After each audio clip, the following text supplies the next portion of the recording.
Apa sih yang abadi di semesta ini? Oke. Siang itu tidak abadi, malam juga tidak abadi, tapi siang dan malam abadi. Jadi yang abadi di semesta ini ternyata perubahan.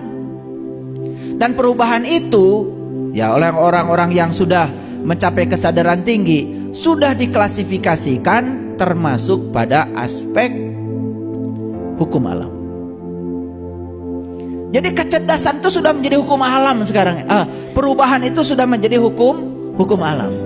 Nah, kalau perubahan itu hukum alam, kemudian kita melawan hukum alam, ya siap-siap saja kita akan jadi orang yang idiot alias bodoh. Jadi ciri kecerdasan itu adalah ditandai dengan kemampuan seseorang dalam beradaptasi terhadap perubahan. Paham sampai sini? Oke.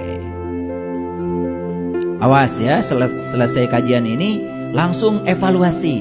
Kira-kira saya cerdas atau tidak? Awas, saya tidak bicara pintar.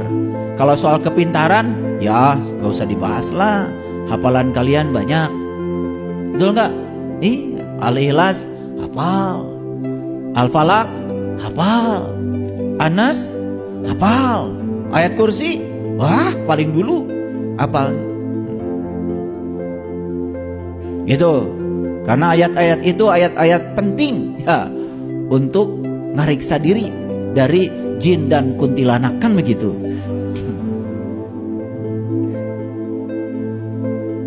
Saya tidak berbicara itu, ya, tidak bicara itu. Saya berbicara kecerdasan. Karena hafalan-hafalan kita itu nggak penting. Apalagi kita tidak mengerti dan bisa menerapkan apa yang kita hafal.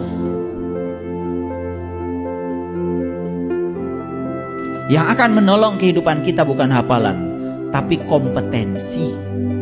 Makanya masih ingat ya, pernah rame kan? Kurikulum kita diganti dari kurikulum lama jadi kurikulum berbasis kompetensi. Karena sebetulnya yang akan menolong kehidupan kita itu adalah kompetensi. Kita punya keterampilan apa dalam hidup, itu yang paling penting. Oke, baik, kita lanjutkan. Sekarang saya masuk dulu sebuah rahasia.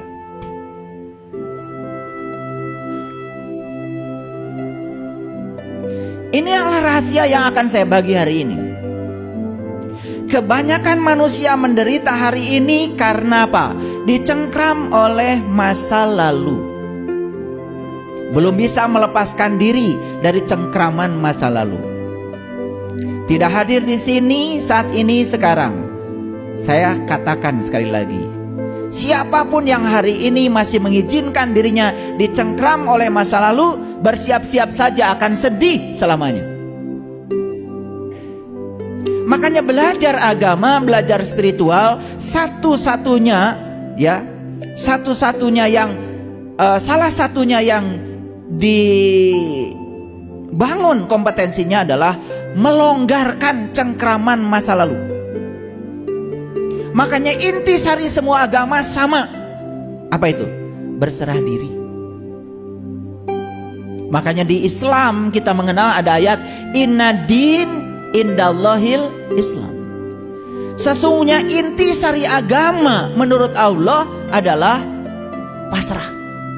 Pasrah bahasa lainnya adalah berserah diri. Nah, saya sudah jelaskan ya di kajian sebelumnya.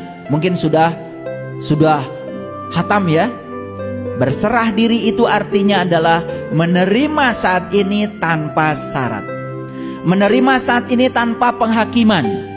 Tidak diizinkan pikiran kita terjebak pada benar salah, baik buruk. Semua realitas adalah kebenaran. Setiap kebenaran cuma satu, terima. Terima. Ketika kita sudah mampu menerima realitas apa adanya, itulah yang disebut dengan berserah diri tanpa syarat. Ini harus dilakukan. Kalau hari ini kita masih hidup, inilah saat ini. Besok masih hidup, saat ini. Lusa masih hidup, saat ini. Perlakukan setiap waktu sebagai saat ini dan terima saat ini apa adanya tanpa penghakiman. Damai selamanya. Karena yang disebut dengan masalah itu adalah ilusi pikiran. Karena pikiran diizinkan oleh kita menghakimi. Ini benar, ini salah, ini baik, ini buruk. Silahkan, terus begitu. Capek hidup kita. Padahal kita tidak sadar benar salah, baik buruk itu adalah hasil produk pikiran. Pikiran yang memproduksi sudut pandang itu. Coba hentikan pikiran, istirahatkan pikiran dari penghakiman. Terima semua hal apa adanya. Tidak ada masalah. Gak ada masalah. Oleh karena itu longgarkan cengkraman masa lalu. Longgarkan cengkraman masa lalu. Begitu masalah dilonggarkan cengkramannya luar biasa. Sebentar saya berikan ilmunya. Ini poin-poin penting. Rahasia akan kita buka hari ini. Yang kedua, biarkan semua hal pergi. Biarkan semua hal pergi. Jangan ada yang ditahan. Karena perubahan itu hukum alam. Hari ini kita punya mobil, besok gak punya mobil. Biarkan semuanya pergi. Kita akan terjebak dalam hidup ini dua. Namanya siklus. Siklus itu cuma dua.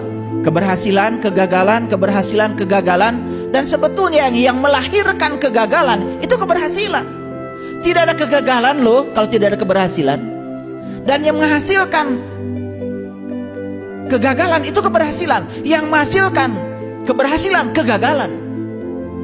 Percaya sama saya apa tidak? Yang melahirkan kebaikan itu bisa jadi keburukan. Yang melahirkan kesadaran itu bisa jadi ketidaksadaran kita. Ayo. Yang melahirkan cahaya itu bisa jadi kegelapan. Betul? Nabi Muhammad itu keren sekali. Dalam sebuah hadis bilang begini, kalau hari ini kamu serba ada, bersiap-siaplah, waspadalah. Di depanmu ada saat di mana kamu tidak ada. Kalau kamu sedang tidak ada, bergembiralah kata Nabi. Karena di depanmu ada siklus di mana kamu akan ada.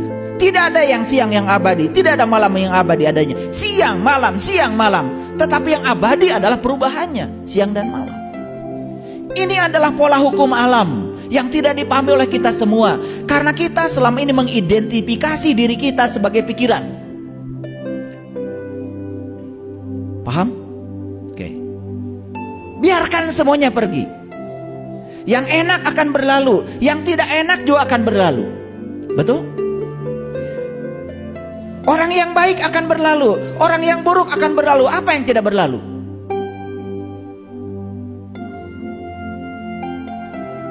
Hanya pikiran kita yang bodoh yang suka mencengkram. Karena pikiran ingin ini, tidak mau itu, capek jadinya. Padahal semua itu akan berlalu. Biarkan semuanya berlalu. Hari ini bulan madu, besok bertengkar. Biarkan semua berlalu. Bulan madu akan berlalu, pertengkaran juga akan berlalu. Lewati semuanya. Karena hidup adalah latihan untuk bisa